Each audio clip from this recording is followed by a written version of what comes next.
Good morning and welcome everybody to today's class, and the topic is data collection tool.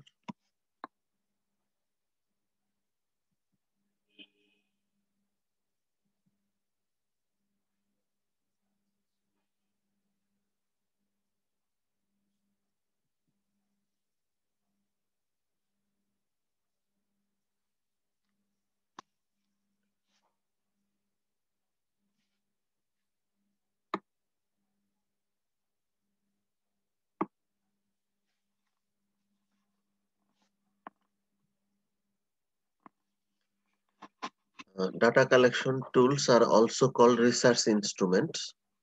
We already know the data collection tools, and actually this is the uh, like revision class. Same topic is in statistics and in research methodology. So data collection tools are the research instruments or tools for use collection of data, and common examples are questionnaire, most widely used, then checklist, guideline, form, etc. Data collection technique and tools. আমরা জানি যে review of records এটার জন্য checklist বা data compilation form এটা appropriate. এক একটা মেথডের উপরে ডাটা কালেকশন টুল ডিফার করে।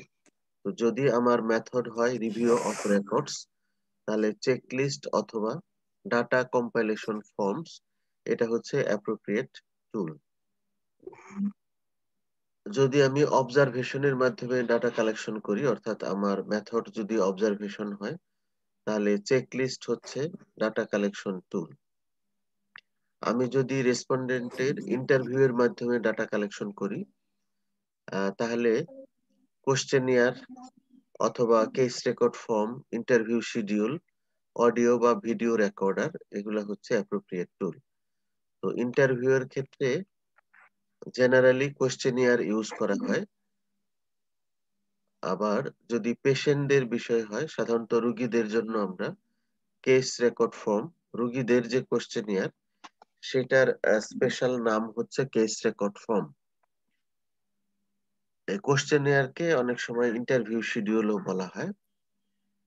আর হার্ড কপি বা কাগজ ইউজ না করে অনেক সময় ইন্টারভিউ এর সময় অডিও বা ভিডিও রেকর্ড করে তথ্য সংগ্রহ করা যায়। অ্যাডমিনিস্ট্রেটিং রিটেন কোশ্চেনিয়ার, এই কোশ্চেনিয়ারটা যদি আমরা রেসপন্ডেন্টকে দিয়ে দিই এবং সে নিজে ফিল আপ করে ব্যাক করে, এটা হচ্ছে অ্যাডমিনিস্ট্রেটিং রিটেন কোশ্চেনিয়ার অথবা সেলফ অ্যাডমিনিস্ট্রেট কোশ্চেনিয়ার।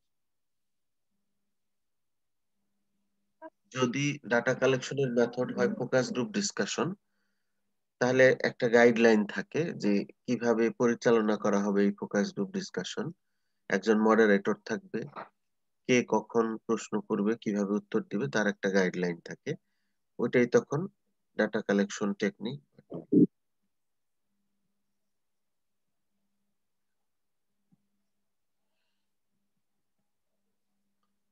তো এরপরে আমরা দেখি যে কোশ্চেনিয়ার কি। A questionnaire is a research tool for data collection. একদম যদি ডিফাইন করি, questionnaire is a form which contains a list of questions for interview. Questionnaire is a form which contains a list of questions for interview.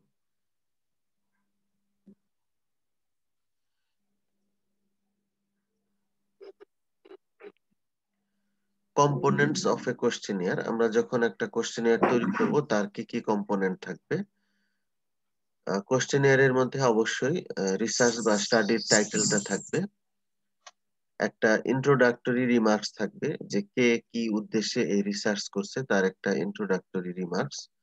সেখানে রিসার্চারের নাম থাকবে, কোনো project থেকে হলে সেই প্রজেক্টের নাম থাকবে, রিসার্চারের পরিচয় থাকবে এবং কি উদ্দেশ্যে এই রিসার্চ করা হচ্ছে সেটা লেখা থাকবে। এবং অনেক সময় এই ইন্টারভিউ দিতে বা কোশ্চেনিয়ার ফিল আপ করতে আনুমানিক কত সময় লাগবে সেটাও লেখা থাকবে। তারপরে আইডেন্টিফিকেশন অফ রেসপন্ডেন্টস, যে এই প্রশ্নের উত্তর দিচ্ছে তার আইডেন্টিফিকেশন। এই আইডেন্টিফিকেশন দুই রকম হতে পারে, অ্যানোনাইমাস হতে পারে, যে আমরা কোনো নাম লিখবো না, শুধু কোড নাম্বার ইউজ করে করা যেতে পারে, অথবা নাম লিখেও করা যেতে পারে। তো নাম লিখা হোক বা না লিখা হোক, দুই ক্ষেত্রেই ডাটার কনফিডেন্সিয়ালিটি বা গোপনীয়তা বজায় রাখতে হবে। Instruction for respondents and data collectors, ওই কোশ্চেনিয়ারটা যদি এমন হয় যে কোনো ইন্টারপ্রিটেশনের বিষয় আছে, কোনো স্কোর ইউজ করার বিষয় আছে, তাহলে রেসপন্ডেন্টরা কিভাবে অ্যান্সার করবে, সে কি টিক চিহ্ন দিবে না অ্যান্সারটা লিখবে নাকি উত্তরটা লিখবে, সেই বিষয়ে যেরকম ইনস্ট্রাকশন থাকবে, একই সাথে ডাটা যারা সংগ্রহ করবে, কালেক্টর যারা, তারা কি করবে সেই বিষয়ে প্রয়োজন হলে ইনস্ট্রাকশন থাকবে। তারপরে main body containing the questions, তারপরে মূল অংশ, যেখানে আমি ইন্টারভিউর জন্য যে যে প্রশ্ন করতে চাই সেই প্রশ্নগুলো লিখে থাকবে। প্রশ্নের শেষে ending the containing thanks to respondents, অবশ্যই রেসপন্ডেন্টকে ধন্যবাদ দিতে হবে এবং এটা কোশ্চেনিয়ারের মধ্যে লিখিত আকারে থাকতে হবে। লাস্টে signature of the data collector, কে এই তথ্য সংগ্রহ করেছে সেটা অবশ্যই লিপিবদ্ধ করতে হবে এবং স্বাক্ষর দিতে হবে। So these are the components or part of A questionnaire. এখন আমরা দেখি what are the types of questionnaire. Questionnaire unstructured হতে পারে। আনস্ট্রাকচার্ড মানে হেয়ার কোশ্চেন্স আর ওপেন এন্ডেড। যেমন হোয়াট ইজ ইউর অকুপেশন, আপনার পেশা কি, প্রশ্নটা ওপেন। যিনি উত্তর দিবেন তিনি বলতে পারেন আমি চিকিৎসক, আমি শিক্ষক, আমি ডাক্তার। এটা ওপেন, কোনো উত্তর ডিফাইন করে দেওয়া নাই। তো এরকম ওপেন এন্ডেড কোশ্চেনকে বলা হয় আনস্ট্রাকচার্ড কোশ্চেনিয়ার। আবার হতে পারে structured questionnaire, here questions are closed, that is there are a prespecified set of alternative response. যেমন উত্তর যদি দেওয়া থাকে যে আপনি সকালে কি খেয়েছেন, দেওয়া থাকলো ভাত, মাছ, মাংস, এরকম দেওয়া থাকলো, রেসপন্ডেন্ট ওখান থেকে চুজ করবে অথবা টিক চিহ্ন দিবে। এরকম উত্তরের যদি অ্যান্সার প্রি স্পেসিফাইড করা থাকে আগে থেকেই, এবং এসব ক্ষেত্রে সাধারণত অল্টারনেটিভ রেসপন্স, একাধিক উত্তর দেওয়া থাকে, ওর মধ্য থেকে রেসপন্ডেন্টকে চুজ করতে হবে। তো এরকম যদি কোশ্চেন হয় সেটা হচ্ছে স্ট্রাকচার্ড কোশ্চেনিয়ার। আবার যদি মিক্সড হয়, যে কিছু কোশ্চেন ওপেন এন্ডেড, কিছু কোশ্চেন ক্লোজড, সেরকম কোশ্চেনিয়ারকে সেমি স্ট্রাকচার্ড কোশ্চেনিয়ার বলে। It contains both structured and unstructured questions. So আমরা তিন ধরনের কোশ্চেনিয়ার পেলাম: আনস্ট্রাকচার্ড কোশ্চেনিয়ার, স্ট্রাকচার্ড কোশ্চেনিয়ার এবং semi structured questionnaire. Now structured questions may be of three types. Structured question আবার তিন রকম হতে পারে। একটা হচ্ছে মাল্টিপল চয়েস কোশ্চেন্স, আমরা সবাই জানি এটা, যে MCQ. MCQ is the structured question with multiple responses. Dichotomous question হতে পারে a structured question with only two alternative responses like yes or no. মানে এই ধরনের প্রশ্নের উত্তর দুইটা হবে, হয় ইয়েস না হয় নো। যেমন আপনি কি ভাত খেয়েছেন, উত্তর হবে হ্যাঁ অথবা না, এরকম। আবার কিছু কোশ্চেন হতে পারে skilled question, a structured question having alternative responses according to the importance। যেমন opinion to a statement, যে আমি একটা কোনো কথা বললাম যে ঢাকা বিশ্ববিদ্যালয়ের শিক্ষার মান কেমন, বা ঢাকা বিশ্ববিদ্যালয়ের শিক্ষার মান ভালো। তো এই কথার সঙ্গে যিনি উত্তর দিবেন তিনি স্ট্রংলি নেগেটিভ, একদম যে না এটা মিথ্যা কথা, এটা হতেই পারে না। কেউ নেগেটিভ যে না এটা ঠিক না, কেউ নিউট্রাল যে এই বিষয়ে আমি কোনো মন্তব্য করব না, কেউ পজিটিভ যে হ্যাঁ ঠিক আছে, কেউ স্ট্রংলি পজিটিভ যে একদম ঠিক। তো এরকম স্ট্রংলি নেগেটিভ, নেগেটিভ নিউট্রাল, অথবা পজিটিভ স্ট্রংলি পজিটিভ, এরকম যখন গ্রেডেড বা স্কেল আকারে উত্তর স্ট্রাকচার করা থাকে তখন সেটা হচ্ছে স্কেলড কোশ্চেন। সাধারণত লাইকার্ট স্কেল অথবা সিমেন্টিক ডিফারেন্সিয়েশন অথবা স্ট্যাপল স্কেল ইউজ হয়। তো লাইকার্ট স্কেলটা সবচেয়ে বেশি ইউজ হয় ডাটা কালেকশনের ক্ষেত্রে। So structured question are of three types: multiple choice questions, dichotomous question, and scaled question. এখন আমরা দেখি what are the characteristics of a good questionnaire.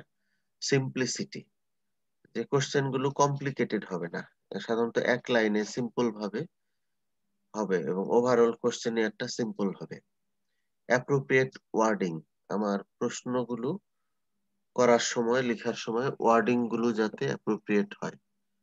Readiness of answering, প্রশ্ন এমন ভাবে করতে হবে বা এমন প্রশ্ন হবে যাতে যিনি রেসপন্ডেন্ট তিনি সহজেই উত্তর দিতে পারেন, এটা নিয়ে বেশি চিন্তা ভাবনা করতে না হয়, অথবা এমন জটিল বিষয় যে এক কথায় বা সহজে উত্তর দেওয়া যায় না, তাহলে প্রশ্নগুলো এমন হবে যাতে রেডিলি উত্তর দেওয়া যায়। আনবায়াসড, প্রশ্ন কোনোভাবে এমন হবে না যে যাতে রেসপন্ডেন্ট বায়াসড হয়ে যায় রিসার্চারের পক্ষে, এরকম কোনো বায়াসনেস থাকবে না, নিউট্রাল প্রশ্ন হবে। যেমন অনেক সময় আমরা প্রশ্ন করতে পারি যে আপনি আপনি আজকে ভাত খেয়েছেন না, ভাত খেয়েছেন, মানে তাকে আমি ইম্পোজ করছি, এরকম ভাবে যাতে না করি। বলতে হবে আপনি কি খেয়েছেন, এটা হলো নিউট্রাল কোশ্চেন। অথবা আপনি কি ভাত খেয়েছেন, আবার রিপিট করে বলা, একদম বায়াস করে ফেলা, ওরকম করা যাবে না। আনএম্বিগুয়াস, আমি প্রশ্নে যা বলতে চেয়েছি তা যেন ক্লিয়ার কাট থাকে, কোনো এম্বিগিউটি বা দ্বিধা দ্বন্দ্ব যাতে প্রশ্নের মধ্যে না থাকে। And question should not be beyond objective of inquiry বা objective of study, আমার রিসার্চের যে অবজেক্টিভ, সেই অবজেক্টিভ ফুলফিল করার জন্য যে প্রশ্ন করা দরকার সেই প্রশ্নই করতে হবে, তার বাইরের কোনো প্রশ্ন করা যাবে না। Number of question should be few, number of question should be as few as possible, যত কম সংখ্যক প্রশ্নে আমার আহ, উদ্দেশ্য ফুলফিল করা যায় সেটা হচ্ছে সবচেয়ে বেটার, বেশি প্রশ্ন করলে মানুষ বিরক্ত হয়। Question should be arranged in group and in sequence, প্রশ্নগুলো সাধারণত একটা রিসার্চের তথ্যের মধ্যে ভাগ থাকে, কিছু প্রশ্ন থাকে সোশিও ডেমোগ্রাফিক, কিছু প্রশ্ন থাকে ওই টপিক রিলেটেড, কিছু কোয়েশ্চেন থাকে যে টপিক রিলেটেড কিন্তু সরাসরি না, অনেকটা সংশ্লিষ্টতা আছে এরকম। তাহলে প্রশ্নগুলো সেরকম গ্রুপে ভাগ করে করে অ্যারেঞ্জ করতে হবে এবং সিকোয়েন্স থাকবে। যেন আমি যদি স্মোকিং এর হিস্ট্রি নেই, তাহলে প্রথম প্রশ্ন যদি হয় আপনি কি ধূমপান করেন, দ্বিতীয় প্রশ্ন হচ্ছে আপনি প্রতিদিন কয়টি সিগারেট খান, হ্যাঁ, তৃতীয় প্রশ্ন হতে পারে যে আপনি কত বয়স থেকে সিগারেট শুরু করেছেন। তো এরকম আহ ওলট পালট হবে না যে প্রথম প্রশ্ন হচ্ছে আপনি কয়টি সিগারেট খান, দ্বিতীয় প্রশ্ন হচ্ছে আপনি কি সিগারেট খান, এরকম এলোমেলো হলে হবে না, এটা সিকুয়েন্সিয়ালি কোশ্চেন গুলো অ্যারেঞ্জ করতে হবে। কোশ্চেন শুড বি ভ্যালিড, যে উত্তর পাওয়ার জন্য যেভাবে যে কোশ্চেন করার কথা সেইভাবে কোশ্চেন করতে হবে। And question should be reliable, একটা প্রশ্ন এমন ভাবে লিখতে হবে যেটার উত্তর আমাকে জিজ্ঞেস করলেও যে স্টাইলে উত্তর আসে, আরেকজনকে জিজ্ঞেস করলেও সে একই রকম উত্তর আসে, তাহলে কোশ্চেন ভ্যালিড এবং রিলায়েবল হবে। তাহলে these are the 10 characteristics of a good questionnaire. যে কোনো রিসার্চে আমরা যখন কোশ্চেনিয়ার ডেভেলপ করব বা ডাটা কালেকশন টুল ডেভেলপ করব, তখন সেটাকে প্রি টেস্টিং করতে হবে, অর্থাৎ পাইলটিং করতে হবে। কিছু মানুষের মধ্যে, আমার অ্যাকচুয়াল যারা স্টাডি পপুলেশন তারা ছাড়া অন্য কোনো পপুলেশনের মধ্যে, একই ক্যাটাগরির অন্য কোনো পপুলেশনের মধ্যে প্রশ্নটা অ্যাপ্লাই করতে হবে। অর্থাৎ আমি যদি ইন্টারভিউ নিতে চাই, তাহলে আমি যে প্রশ্ন ডেভেলপ করেছি সেটা দিয়ে মোটামুটি 12 জন বা 20 জন বা 30 জন লোকের ইন্টারভিউ আমি নিব প্রথমে। নিতে গিয়ে দেখবো যে এই কোশ্চেনিয়ার ইউজ করতে কোনো সমস্যা হয় কিনা, যে কোনো প্রশ্নের মধ্যে সমস্যা আছে কিনা যেটা মানুষ বোঝে না, অথবা যেটার উত্তর দিতে মানুষ বিব্রত বোধ করে, এরকম প্রশ্ন আছে কিনা। তো প্রি টেস্টিং করলে সেগুলো বোঝা যায়, তখন সেই কোশ্চেনিয়ারটাকে প্রয়োজন অনুসারে মডিফাই করে বা আরো ফার্দার ইমপ্রুভ করে তারপরে ফাইনাল করা হয়। তাহলে এই ফাইনাল করার আগে যে পাইলটিং করা হয় বা ছোট আকারে কিছু মানুষের 10 থেকে 20 জন মানুষের যে ইন্টারভিউ নেওয়া হয় বা ইউজ করা হয় কোশ্চেনিয়ারটা, সেটাই হচ্ছে প্রি টেস্টিং। এটা একটা important part of a research. এটা না করলে অনেক সময় থিসিসের ক্ষেত্রে এক্সামিনাররা মাইন্ড করে। তাহলে প্রি টেস্টিং হচ্ছে, a pre test usually refers to a small scale trial of a particular research component. A pilot study is the process of carrying out a preliminary study going through the entire research procedure with a small sample. Why do we carry out a pre-test? কেন আমরা pre-test করব? A pre-test or pilot study serves as a trial run that allows us to identify the potential problems in the proposed study. অনেক সময় পুরা স্টাডিটাই শুধু questionnaire না, অনেক সময় পুরা স্টাডিটাই ছোট আকারে করা হয় যাতে বড় স্টাডি করতে সমস্যা না হয়। It enables us to revise the methods and logistics of data collection before starting the actual fieldwork. As a result, a good deal of time, effort, and money can be saved in the long run. আমি হঠাৎ করে শুরু করলাম, পরে দেখা গেল সব উলটপালট, এটা দিয়ে কাজ হচ্ছে না। এই জন্য আগে ছোট আকারে করে নিলে, প্রি টেস্টিং করে নিলে, তাহলে পরবর্তীতে টাইম, এফোর্ট এবং money save. What can be evaluated during pre testing? Pre testing এর সময় কি ইভালুয়েট করা যেতে পারে? Availability of the study population, study পপুলেশনকে ঠিক মতো পাওয়া যায় কিনা। হাউ রেসপন্ডেন্টস রিয়েক্ট, এই প্রশ্নে তারা কিভাবে রিয়েক্ট করে সেটা যাচাই করা যাবে। Acceptability of the methods and question, আমি যে মেথড এবং কোশ্চেন ইউজ করছি সেটা অ্যাকসেপ্ট করে কিনা মানুষ। Willingness of the respondent to answer, মানুষ সেটা অ্যান্সার দিতে সদিচ্ছা প্রকাশ করে কিনা। স্যাম্পলিং প্রসিডিউর, কিভাবে আমি রেসপন্ডেন্ট সিলেক্ট করব। মেইন হচ্ছে ডাটা কালেকশন টুল, এটাই আসলে প্রি টেস্টিং এর মূল উদ্দেশ্য থাকে, যে ডাটা কালেকশন টুলটা সিকোয়েন্স অফ কোয়েশ্চেন ঠিক আছে কিনা, ওয়ার্ডিং ঠিক আছে কিনা, ট্রান্সলেশনের প্রয়োজন হলে সেই ট্রান্সলেশন ঠিক আছে কিনা, স্পেস ফর অ্যান্সার, আমি ওখানে অ্যান্সার দেওয়ার যে জায়গা রেখেছি সেই স্পেস ঠিক আছে কিনা, কোডিং সিস্টেম, আমি কোশ্চেনের অ্যান্সারের যে কোডিং করেছি সেটা ঠিক আছে কিনা, instruction to the data collection and respondent ঠিক আছে কিনা, তারা বুঝতে পারে কিনা, অ্যাকচুয়াল ফিল্ড সিচুয়েশন কি সেটা যাচাই করা যায়। প্ল্যান ফর ডাটা অ্যানালাইসিস, কিভাবে ডাটা অ্যানালাইসিস করব সেটাও একটা ধারণা করা যায়। Staffing and activities of research team, আমি যাদেরকে বিভিন্ন কাজে নিয়োজিত করেছি রিসার্চে তাদের স্টাফিংটা ঠিক হয়েছে কিনা বা অ্যাক্টিভিটি তারা ঠিক মতো পরিচালনা করতে পারবে কিনা, এটাও এই প্রি টেস্টিং থেকে অ্যাসেস করা যায়। প্রি টেস্টিং এ একটা স্টাডির সবই স্মল স্কেলে করা যায়, অথবা আমরা সাধারণত প্রি টেস্টিং করি ডাটা কালেকশন টুলটা, যে এটা ঠিক আছে কিনা। প্রি টেস্টিং শেষে পরে এটাকে ফাইনাল করা হয়। When to carry out pre testing, কখন করতে হয়? এটা স্টাডির শুরুর দিকে করতে হয়, এটা করতে হবে at least before collection of data, তথ্য সংগ্রহের আগেই প্রি টেস্টিং করতে হবে, এরপরে আর প্রি টেস্টিং করে লাভ নেই। তো এখানে আমরা একটা কেস রেকর্ড ফর্মের প্রোফর্মা দেখাচ্ছি যে কিভাবে তৈরি করতে হয়। যেমন এটার একটা টাইটেল আছে, টাইটেলটা উপরে লেখা আছে, অনেকটা ঢেকে গিয়েছে, যে molecular epidemiology of tuberculosis in Bangladesh, এটা হচ্ছে টাইটেল।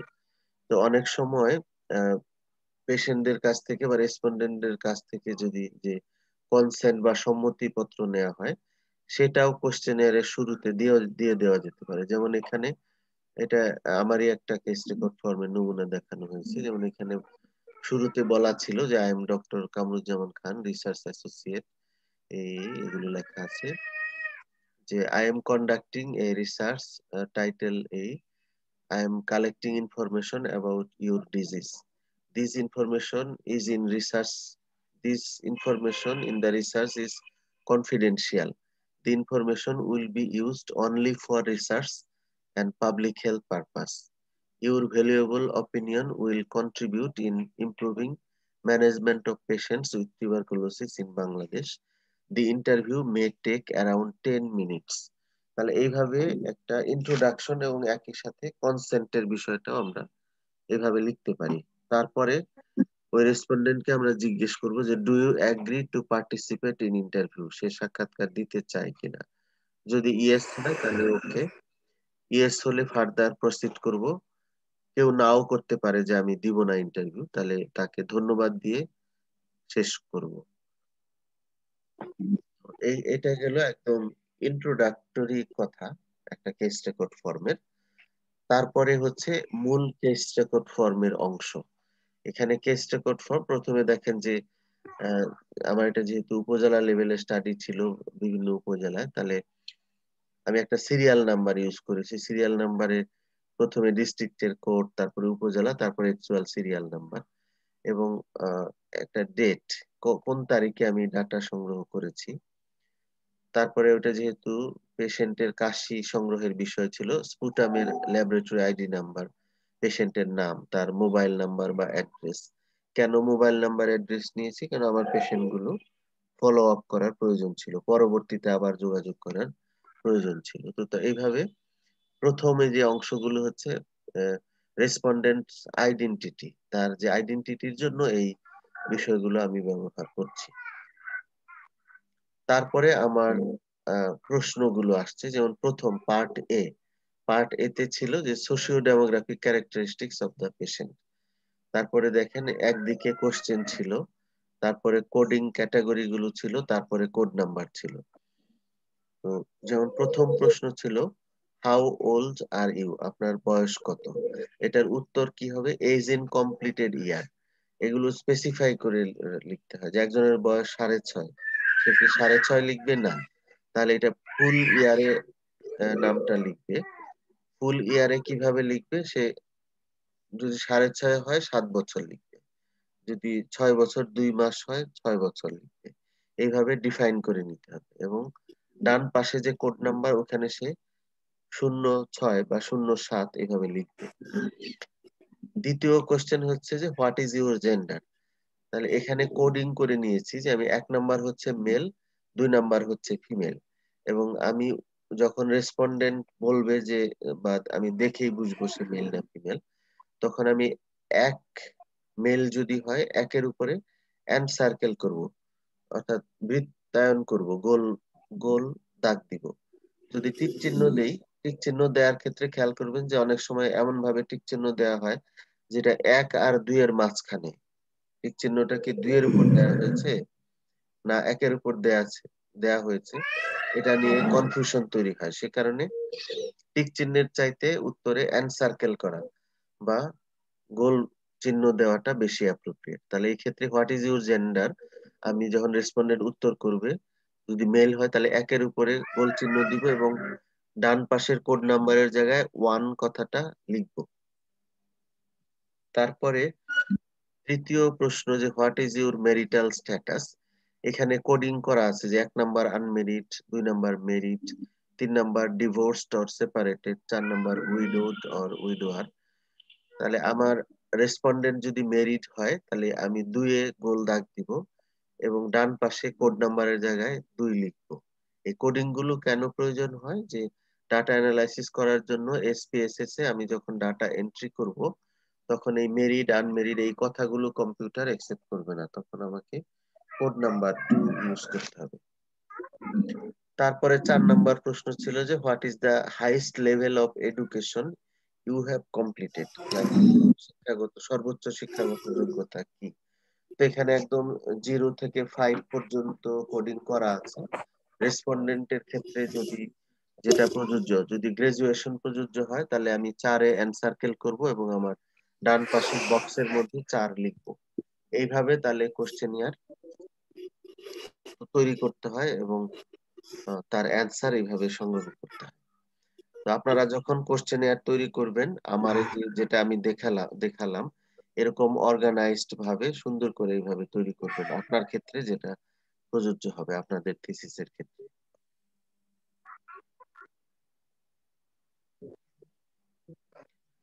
তারপরে যদি আমি চেকলিস্ট ইউজ করি, যেমন চেকলিস্ট হতে পারে যে facilities in the emergency of N উপজেলা হেলথ কমপ্লেক্স। উপজেলা হেলথ কমপ্লেক্সের যে ইমার্জেন্সি ডিপার্টমেন্ট থাকে সেখানে ফেসিলিটি কি আছে এটা আমি অবজার্ভ করে ডাটা কালেকশন করব। তাহলে এরকম একটা চেকলিস্ট আগে তৈরি করে নিতে হবে।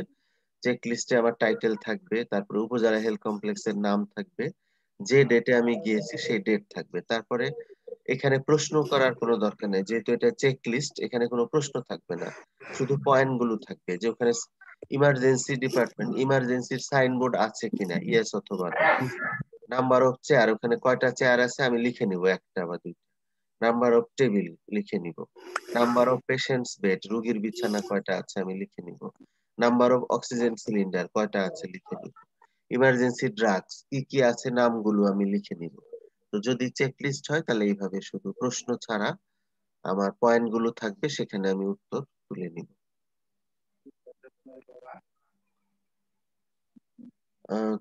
তো আজকের ক্লাসে যারা পরে জয়েন করেছেন, যে আমরা ডাটা কালেকশন টুল পড়েছি, কমন ডাটা কালেকশন টুল, কোশ্চেনিয়ার, চেকলিস্ট, গাইডলাইন, ফর্ম, এগুলো। তার মধ্যে আমরা দেখেছি যে ডাটা কালেকশন মেথড কোনটা হলে কোন টুল ইউজ করা হয়, এগুলো আপনারা আগেও পড়েছেন, আবার রিভিশন, অনেকগুলা টপিক রিপিট ভাবে আছে দুই সাবজেক্টে। তারপরে আমরা কোশ্চেনিয়ার কাকে বলে, এটার কম্পোনেন্ট কি, কি কি টাইপস এর হতে পারে কোশ্চেনিয়ার, তারপরে characteristics of a good questionnaire, এরপরে একটা ইম্পর্টেন্ট জিনিস প্রি টেস্টিং, এটা পড়েছি। তারপরে আমরা একটা কোশ্চেনিয়ারের বা কেস রেকর্ড ফর্মের এক্সাম্পল দেখলাম, একটা চেক লিস্টের নমুনা দেখলাম। তো এই পর্যন্তই আজকের ক্লাস। Thank you everybody. কেউ কোনো প্রশ্ন থ্যাংক ইউ স্যার। করবেন বা কথা বলবেন কিনা কোনো বিষয়ে? যদি প্রশ্ন না থাকে আমি তাহলে শেষ করছি। আল্লাহ হাফেজ। Sir, thank you sir. Definition of জি, কিছু বলতে চাচ্ছিলেন রাজীব সরকার? বললাম স্যার, থ্যাংক ইউ স্যার। ও আচ্ছা, ওয়েলকাম।